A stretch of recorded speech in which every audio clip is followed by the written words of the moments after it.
You had a long week. I mean, a really long week. Your boss was on your case Monday through Thursday. You barely slept Wednesday night because your kid was sick. And by Friday afternoon, you're sitting in your car in the parking lot just decompressing. And then it hits you. That little voice. You know the one. You know what? I deserve something nice. I've earned it. And just like that, you're pulling into a restaurant you can't really afford. Or you're on your phone adding something to cart that you didn't need 10 minutes ago. And it feels good. For about 45 minutes. Then the guilt creeps in. Then the credit card statement arrives. Then you're right back where you started. Except now you're a little more broke and a little more frustrated. Sound familiar? Yeah, I thought so. The name's Frank. And frankly, that little phrase, "I deserve it," is the most expensive sentence in the English language. If you're someone who works hard, makes decent money, and still wonders where it all goes every month, hit subscribe. I break this stuff down every week. And if this video keeps even one "I deserve it" purchase from wrecking your budget, a thumbs up would be nice. So here's the thing. I'm not here to tell you that you don't deserve nice things. You probably do. You work hard. Life is stressful. Nobody's arguing that. The problem isn't the feeling. The problem is what you do with the feeling. Because "I deserve it" isn't a financial strategy. It's an emotional reaction dressed up as a reward. And the difference between those two things is the difference between building wealth and running in place for 30 years. Let me be frank with you. This isn't about your coffee. I don't care about your coffee. This is about a pattern of behavior that has been studied, documented, and exploited by every industry that wants your money. And once you see it, you can't unsee it. Let's start with why "I deserve it" feels so convincing. Because it's not random. Your brain is doing something very specific when that thought pops up. And it's been doing it your whole life. Researchers at the University of Michigan published a study on what they call compensatory consumption. Fancy term, simple idea. When people experience stress, discomfort, or feel like they've been deprived of something, they compensate by spending money, not on things they need, on things that make the stress go away temporarily. The study found that this behavior isn't about the item at all. It's about restoring a sense of control. You felt powerless at work, so you buy something to feel powerful again. You felt unappreciated, so you treat yourself to feel appreciated. The purchase is the medication. The product is irrelevant. And here's where it gets really interesting. A study published in the Journal of Consumer Psychology found that people who frame purchases as treats or rewards spend on average 28% more per transaction than people buying the exact same items without that mental framing. 28%. Just because you told yourself you deserved it, that's not a reward. That's a markup. Your own brain is charging you. Think about that for a second. Now let's talk about what this actually costs over time, because that's where it gets ugly. Let's say you have one "I deserve it" moment per week. That's conservative, honestly. For some people, it's daily. But let's be generous and say once a week. And let's say each one costs you somewhere around $50. Maybe it's a dinner out. Maybe it's a new shirt. Maybe it's an impulse buy on Amazon at 11 p.m. $50 once a week. That's $200 a month. $2,400 a year. And over 10 years, that's $24,000. Gone. On things you probably can't even remember buying. But here's the part nobody tells you. That $24,000 wasn't just spent.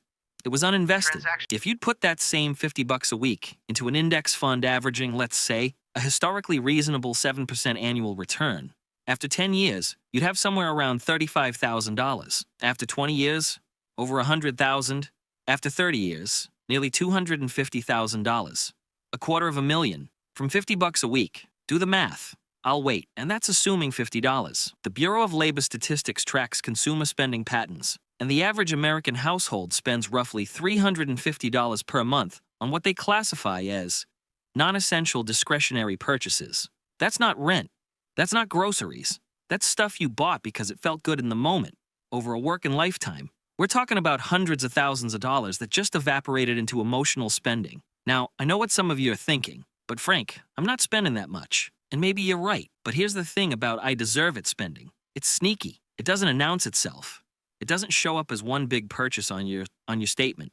It shows up as 12 small ones. The upgraded coffee, because you had a bad morning. The extra appetizer, because you survived a meeting. The premium subscription, because, hey, you work hard. Each one seems tiny. Each one seems reasonable. And that's exactly why it works. There's a concept in behavioral economics called the peanuts effect. Researchers at Carnegie Mellon documented this. When amounts feel small, your brain literally stops processing them as real money. Anything under about $20 barely registers as a financial decision in your mind. It's peanuts. Who cares? But peanuts add up. A handful of peanuts a day, and by the end of the year, you've eaten a truckload of peanuts.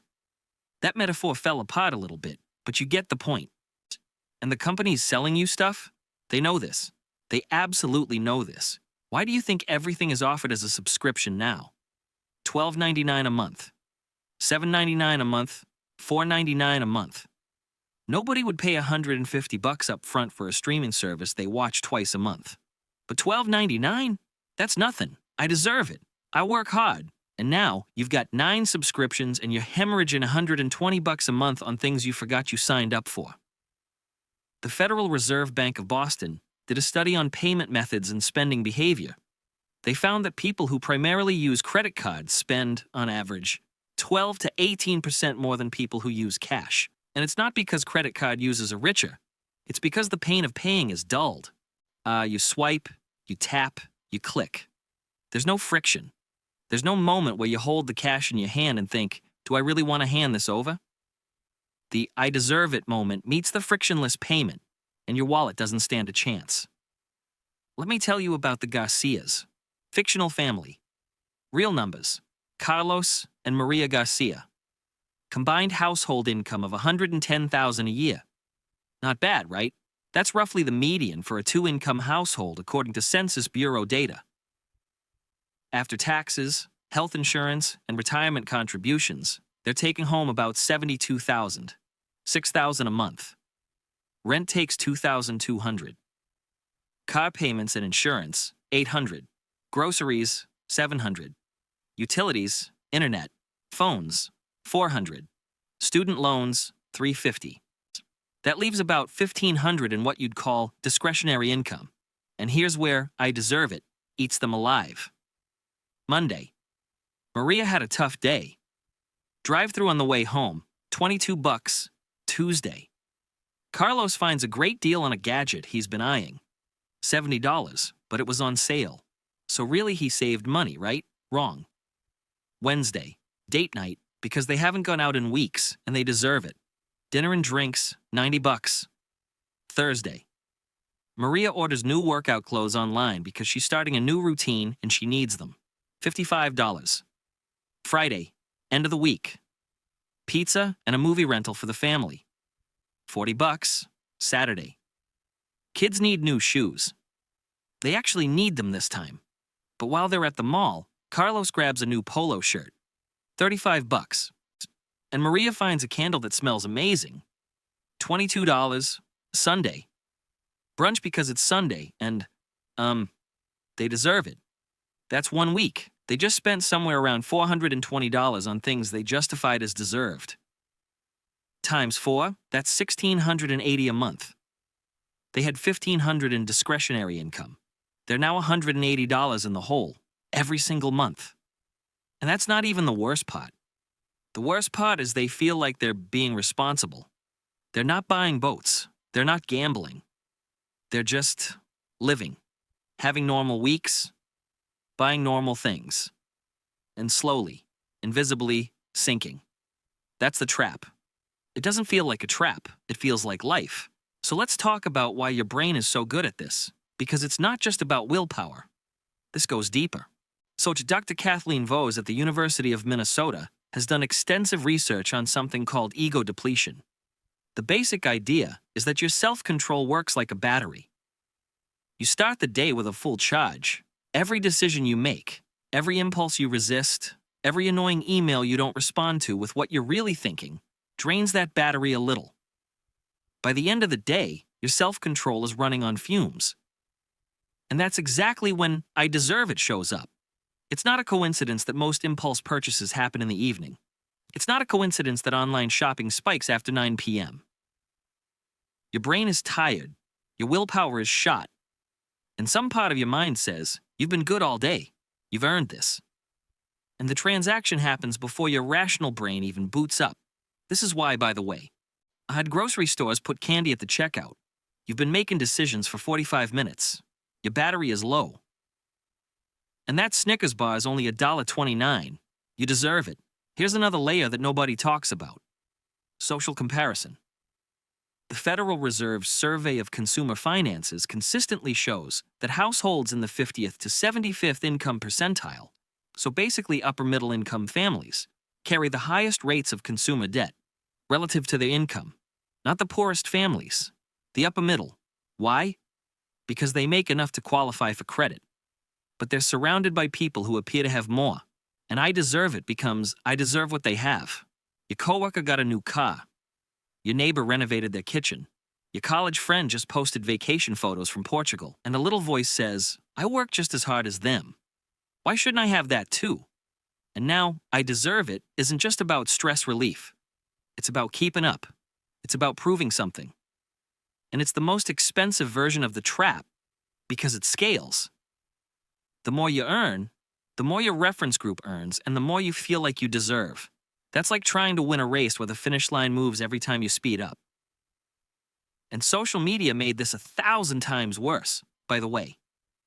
It used to be that you compared yourself to your neighbors and your coworkers. A manageable group. Maybe 20, 30 people. Now, you're comparing yourself to everyone. Every person you follow. Every influencer. Every old classmate who seems to be living their best life. A study from the University of Pittsburgh found that people who spend more than 2 hours a day on social media are significantly more likely to report feelings of social isolation and here's the kicker, they also spend more on discretionary purchases. Because the comparison machine never turns off.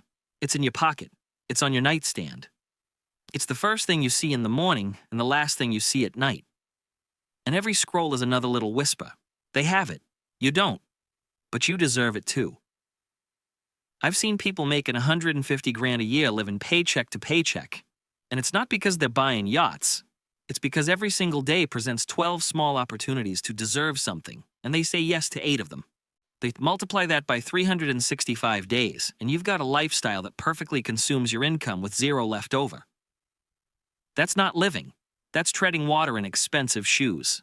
Now, let me be clear about something, because I don't want anyone walking away from this thinking Frank said you should never enjoy your money. That's not what I'm saying. If you work hard and you can't enjoy any of it, what's the point? I get that.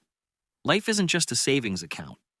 But there's a massive difference between enjoying your money and being controlled by an emotional spending pattern that masquerades as a reward. Here's the difference. Planned enjoyment is a budget line. I deserve it is an excuse. When you sit down at the beginning of the month and say, I'm allocating $200 for fun stuff this month, that's a decision. That's intentional. That's you being in control. When you're standing in Target at 7 p.m. on a Tuesday, holding a $40 throw pillow and telling yourself you've earned it, that's not a decision. That's a reaction. And reactions are expensive. So what actually works? What do you do when you recognize this pattern? First thing, the 24-hour rule. This is simple, and it's annoyingly effective. When the I deserve it urge hits, you wait 24 hours. You don't say no. You say not yet. Put it in your cart, screenshot it, write it down, whatever. But you don't buy it for 24 hours. Research from the Wharton School suggests that roughly 70% of impulse purchases are abandoned when a waiting period is introduced. 70%. That means 7 out of 10 times. Future you doesn't actually want the thing present you was convinced you deserved. Second, create a real reward system that isn't tied to spending. This sounds cheesy, and I know it, but hear me out. Your brain wants a reward. Fine. Give it one that doesn't cost money. A long walk. An hour of doing absolutely nothing without guilt. Cooking something you actually enjoy instead of ordering out. Calling a friend you haven't talked to in months. Your brain doesn't actually care about the purchase. It cares about the dopamine. And dopamine doesn't require a credit card. Third, track every I deserve it purchase for 30 days. Every single one. Don't judge it. Don't stop yourself. Just write it down. What you bought, how much it cost, and what triggered it. At the end of 30 days, look at the list. I promise you, it'll be the most eye-opening financial document you've ever read. Because you'll see the pattern. You'll see that it's always after work. Or always on weekends. Or always when you're lonely. Or always when you're on your phone. The pattern is the key, and once you see it, you can interrupt it. Fourth, and this is the big one, build what I call a deserve it fund. Take whatever you would typically blow on impulse spending. Let's say $100 a month. and put it in a separate savings account. Label it whatever you want. Call it the Frank told me to fund. I don't care. Every month that money goes in automatically. And every quarter you get to spend it on anything. No guilt, no justification. You actually planned for it. You actually earned it through discipline, not through exhaustion. That's a real reward. That's actually deserving something. And fifth, this one's uncomfortable, but it works. Tell someone. Tell your partner, your friend, your sister, whoever. Tell them about the pattern. Say out loud, I tend to spend money when I'm stressed and I'm trying to stop. Something about saying it out loud makes it real in a way that thinking it never does. Accountability isn't about shame. It's about having someone who can look at you when you're holding that shopping bag and say, bad week? And you both laugh, and you return the thing. That's not weakness. That's strategy. The difference is intention. One version of I deserve it is your tired brain reaching for a quick fix. The other is your disciplined self building towards something meaningful. Same phrase, completely different outcomes. And look, I want to address something else because this isn't just about individual behavior. The system is set up to exploit this. Every retailer, every app, every subscription service has a team of people whose entire job is to make you feel like you deserve their product. Treat yourself. You're worth it because you've earned it. These aren't slogans. They're psychological triggers designed to bypass your rational brain and speak directly to your exhausted, stressed, overworked emotional brain. And it works. It works incredibly well. The National Retail Federation reports that impulse buying accounts for roughly 40 to 80% of all purchases, depending on the category. Up to 80%. That means for some product categories, the vast majority of buyers didn't plan to buy the thing. They were convinced in the moment. And I deserve it is the number one justification. You ever notice how sales are always ending? Last day. Only a few left. This deal won't last. That's not inventory management. That's urgency manufacturing. Because if you have time to think, you probably won't buy. But if you feel like you might miss out, and you already feel like you deserve a win today, that combination is basically a cheat code for getting your wallet open. Retailers have spent decades perfecting this. You're not fighting a fair fight. You're fighting an opponent who studied your psychology for 40 years and knows exactly which buttons to push. So yeah, I'm a little heated about this. Because it's not a fair fight. You've got a tired brain, a stressful life, a credit card that makes spending painless, and an entire economy designed to whisper, you deserve it, in your ear at exactly the right moment. And then when you're broke, everybody acts surprised. Where does all your money go? Gee, I wonder.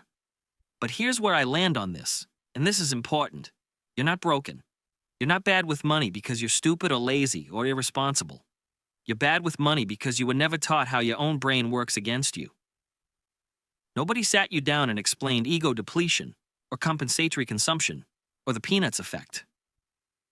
Nobody told you that I deserve it is a neurological response to stress, not a financial plan.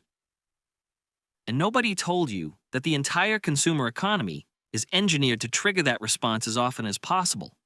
But now you know, and that changes things. Because once you see the trap, you can't unsee it. Next time you're in that parking lot after a long week and that voice pops up, you'll recognize it. You won't be able to unhear what I just told you. And you'll have a choice, a real choice, not a reaction, not an impulse. A choice. And honestly, you deserve that. You deserve the ability to choose. You deserve to be the one in control of your money instead of the other way around. You deserve to look at your bank account and feel calm instead of anxious. That's what you actually deserve. Not the throw pillow, not the drive-through, not the late-night Amazon order. You deserve financial peace. And the only way to get there is to stop letting a 3-word phrase run your life. I'm Frank. And frankly, you already knew all of this. You just needed someone to say it out loud. Now go check your subscriptions. I bet there's at least 2 you forgot about.